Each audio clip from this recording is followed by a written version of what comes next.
Lights camera action. ओम नमः शिवाय, हर हर महादेव। दोस्तों कैसे हो आप सब? Hope you are doing well. तो दोस्तों आज मैं आपके साथ लाया हूँ वही कांवड़ यात्रा का एक और एपिसोड। कांवड़ यात्रा की जानी अनजानी बातें जो आपको मैं बताने चाहता हूँ, जो मैंने एक्सपीरियंस की है अपने 10 साल के कांवड़ यात्रा के एवज़ में। और दोस्तों आज की बात करूं तो आज थोड़ा सा तबीयत मेरी कुछ ठीक नहीं रही, क्योंकि मैं जब आज सुबह सो के उठ रहा था तो ऐसे बॉडी में इतना ज़्यादा पेन था, बॉडी में पेन, उसके बाद हल्का हल्का बुखार सा, और फिर बिल्कुल भी उठने का दिल नहीं कर रहा था। और जो कि मुझे आज ऑफिस भी जाना था, बट मैं आज जा नहीं पाया। फिर सर का कॉल आया तो मैंने उनको बोला कि आज मैं कुछ ठीक फील नहीं कर रहा हूँ, तो उन्होंने कहा ठीक है कोई बात नहीं। तो दोस्तों देखो, ज़रूरी नहीं है कि सारा दिन एक जैसा हो, है ना। अब देखो तबीयत अभी ख़राब है तो मैं केमिस्ट से दवाई लेके आया था, तो तकरीबन मैंने 2 बजे दोपहर को मैंने दवाई खाई। और भाई जो मैं सोया हूँ तो नींद मेरी कम से कम, मैं 6 बजे से सोया हूँ 8 साढ़े 8 बजे तक। उसके बाद फिर अभी नींद मुझे आ ही रही है जब से। उसके बाद मैंने दूसरा डोज नहीं लिया। उसने बोला था शाम को भी खा लेना भाई, लेकिन मैं शाम को नहीं खाऊंगा क्योंकि इतना ज़्यादा नशा उस गोली से हो रहा है, इसलिए मैं इससे तो भाई दूर ही रहूँगा थोड़ा। मैंने कहा मुझे ब्लॉग भी बनाना है, अगर मैं खा लेता तो मैं ब्लॉग तो छोड़ो, मैं कुछ पता ही नहीं चलता सुबह तक का भी। सुबह पता चल रहा है 10-11 बजे आँख खुल रही है ना। तो गैस कोई दवाई जो होती है ना वो हाई डोज हाई mg की होती है, तो एकदम नींद आती रहा। अभी मुझे बहुत नींद आ रही है, आप देख रहे हो कि मेरी आंखों को अजीब थोड़ी हल्की मोटी सी हो रही है। तो दोस्तों बात करते हैं कांवड़ यात्रा की। कांवड़ यात्रा, 2 कांवड़ यात्रा की तो मैंने आपसे बात कर ली, 2015 2016। अब एक कांवड़ यात्रा हम गए थे 2017 में। 2017 में दोस्तों मैं गया था हर्ष के साथ, हर्ष है उसके साथ गया था, ठीक है। और जो एक्सपीरियंस रहा वो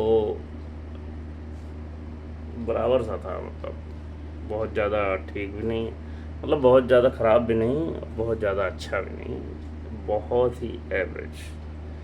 तो वही बात होती है ना गाइस, मैंने आपको पहले दिन से बताया था, कांवड़ यात्रा आप उसी के साथ जाइए जिससे आपका मेल मिलाप हो, या फिर आप अकेले जाइए, ठीक है।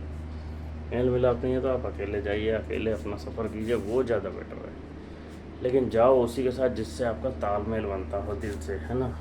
अब दिल से तालमेल बन नहीं रहा है और आप चले जा रहे हो किसी के साथ, तो बाद में फिर आपको पछताना ही पड़ेगा। मेरी इस बात को नोट करके रख लेना, फिर आपको वो मज़ा नहीं आ पाएगा जो आपको मिलता है। तो गैस क्या हुआ कि हर्ष के साथ गया मैं, और भी उसके साथ कई सारे लड़के थे। तो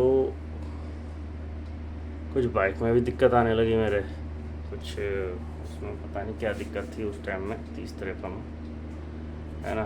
तो बाइक में भी दिक्कत आने लगी।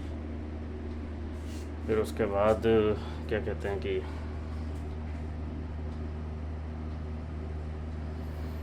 फिर वो ठीक वेक कराया हमने रात में, फिर हम आगे निकले। तो एक्सपीरियंस कुछ ऐसा ही था, मतलब कि अब कई सारे लोगों के साथ जाओ ना तो एक्सपीरियंस कुछ उतना ख़ास होता नहीं गैस। फिर हम यहाँ से हरिद्वार में गए थे, तो एक बिरादरी होती है वहाँ पे, मतलब सबका अपना अपना होता है। जैसे राजस्थान हाउस होता है, यूपी हाउस होता है, गुजराती हाउस होता है। तो वहाँ एक बन्नू बिरादरी था, बन्नू बिरादरी होती है जो 1 नंबर 2 नंबर फरीदाबाद में जो पंजाबी लोग होते हैं, उनकी बिरादरी का भी उधर भी धर्मशाला बना हुआ है। तो वहाँ बन्नू बिरादरी में सारे रुके हुए थे, तो उसमें मेरा भी जाने का सौभाग्य प्राप्त हुआ मुझे। तो बन्नू बिरादरी में गए थे वहाँ, तो सारे पंजाबी थे, तो मैं समझ गया कि चलो इनकी बिरादरी का है, चलो हम भी पंजाबी बन गए। तो अच्छा रहा, वो तो ठीक था। बट हर्ष क्या है कि अपने ही दोस्तों के साथ मस्त रहता था, तो नहीं हमारा कुछ वो हो नहीं पाया ना, कोई ज़्यादा मैं फ़ोटो ले पाया ना, ज़्यादा कुछ इन्जॉय कर पाया उस यात्रा को उतना। बट ये है कि हाँ भाई जल चढ़ाना था तो जल चढ़ा के अपना मैं निकला। फिर लौटते टाइम ना कोई दिक्कत नहीं थी, हो गया जल वगैरह। तो तीसरी यात्रा ऐसी है पहली ज़बरदस्त थी मेरी मनोज के साथ, दूसरी वाली थोड़ी सी सूटम सूट गई, तीसरी वाली ऐसी रही। फिर वही है कि अपना उसके बाद 17, 15, 16, 17 ना, फिर यही सब होता रहा दोस्तों। तो मैंने फिर अमित भोला ने फिर मेरे को बोला था कि भाई, मैंने उससे पूछा कि भाई चलोगे, तो कह रहा हाँ भी है चलेंगे। ठीक है, तो हम ही दोनों चलेंगे, तो कह रहा है ठीक है। तो अगली मैं कल आपको बताऊंगा चौथी यात्रा के बारे में, जो 2018 में हम गए थे अमित भोला के साथ। ठीक है दोस्तों, तो कांवड़ यात्रा की ऐसी कोई बात नहीं है कि मतलब कि कई सारी उसमें यादें रहती हैं जिनके साथ मेल मिलाप नहीं होता ना। अगर आप चले जाते हो तो फिर आपको ना अकेलापन सा फील होगा। मैं ये नहीं कहूँगा कि ख़राब यात्रा होती है, बट ये कि आपको अकेलापन सा फील होगा। आपको उतना एक्सपोजर जो आप चाहते हो ना, वो एक्सपोजर नहीं मिलेगा आपको दूसरी पार्टी से, दूसरे लोगों से। और क्या कहते हैं कि जो एक्सपोजर आपको अपनों से या अपने ख़ास दोस्त से जो मिलता है, वो एक्सपोजर आपको उधर से नहीं मिलेगा जब आप किसी के साथ वैसे ही जाते हो जिसके साथ केवल आपकी राम राम है, और आप उसके साथ सफ़र में निकल जाते हो। तो सफ़र का वो मज़ा मिल नहीं पाएगा दोस्तों। सफ़र का मज़ा जब मिल पाता है जब आपका साथी बिल्कुल आपके कंपैटिबल में हो, कंपटीटर ना हो, कंपैटिबल हो। ठीक है, तो आज का दिन तो मेरा कुछ ऐसे ही रहा। वही देखो, अब कांवड़ यात्रा की अगर मैं इंस्टाग्राम खोलता हूँ ना, तो सारी कांवड़ यात्रा की वीडियोस आ रही है उसमें, फीड में सारी की सारी। तो उससे पता चला कि पैदल कांवड़िए तो सारे निकल चुके हैं दोस्तों। अब बाइक वाले निकलने वाले हैं एक हफ्ते नहीं, तकरीबन आज कितनी तारीख हो गई? आज हो गई दोस्तों 26, 27, 28, 29, 30, 31, 5 दिन ही है, मतलब एक हफ्ता। दूसरे हफ्ते में मतलब 10 दिन बाद, तकरीबन आज से 10-11 दिन बाद हमें निकलना है। तो टाइम धीरे धीरे अब आ ही रहा है पास में, काफ़ी पास में आ गया है टाइम। एक हफ्ते बाद और पास में आ जाएगा।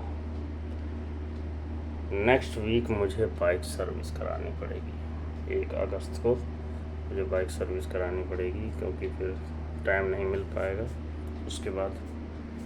और 1 तारीख को ही बाइक सर्विस कराने में भलाई भी है, तो मैं सुबह ही जल्दी ही निकल जाऊंगा बाइक सर्विस कराने। नहा धो के अपना 1 बजे निकल जाऊंगा और बाइक सर्विस करा के तो टिच करा के ले आऊँगा, जो खर्चा लगता है जैसा भी, जितना भी। और गैस देखेंगे अब की बार बाइक में क्या क्या काम होता है, कितना का बिल बनता है ना। और कांवड़ यात्रा, तीसरी कांवड़ यात्रा में मैं यूज़ टू हो चुका था कांवड़ यात्रा का। ऐसी बात नहीं है कि मुझे अकेलापन सा था, बट ये है कि अब ग्रुप में जाने की, अब अकेला जाना एक अलग चीज़ होती है दोस्तों, ग्रुप में जाना अलग चीज़ होती है। तो ठीक रहा था ओवरऑल, तो मेरा बढ़िया ही रहा था कोई। बट ये है कि मैं तीसरे को रैंक दूंगा एवरेज, दूसरे को भी दूंगा एवरेज, फर्स्ट को दूंगा एक्सीलेंट। एवरेज ही रही वो तो। बट टारगेट जो मेरा होता है कि भाई जलाभिषेक करने का भगवान भोलेनाथ को, तो जलाभिषेक मेरा पूर्ण हुआ, तो वो चीज़ अच्छी लगी मुझे। भाई जो मेन मुद्दा होता है ना दोस्तों, कि आपके साथ आपकी यात्रा कैसी रही, उससे मायने नहीं रखते। मायने उससे रखता है कि आपका जलाभिषेक तो हुआ ना, जलाभिषेक हो गया, इससे बेटर और कुछ भी नहीं है गाइस। ठीक है, और आज थोड़ी मेरी तबीयत सी ख़राब है, इसलिए मैं माफ़ी चाहता हूँ आपसे, मैं थोड़ा ज़्यादा बात नहीं कर सकता। आज वैसे रविवार का दिन था, मैं आउटडोर की मैं आपको वीडियो दिखाने वाला था, लेकिन नहीं दिखा पा रहा था। टाइम दिखा देता हूँ दोस्तों, ये देखो 11:05 हो रहा है। संडे को पहली बार है कि मैं इतना लेट व्लॉग शूट करूँ, क्योंकि मैं सो के उठाऊँ। ठीक है दोस्तों, तो मिलते हैं कल आपसे। ओके दोस्तों, चैनल सब्सक्राइब कर दिए। Okay, bye bye.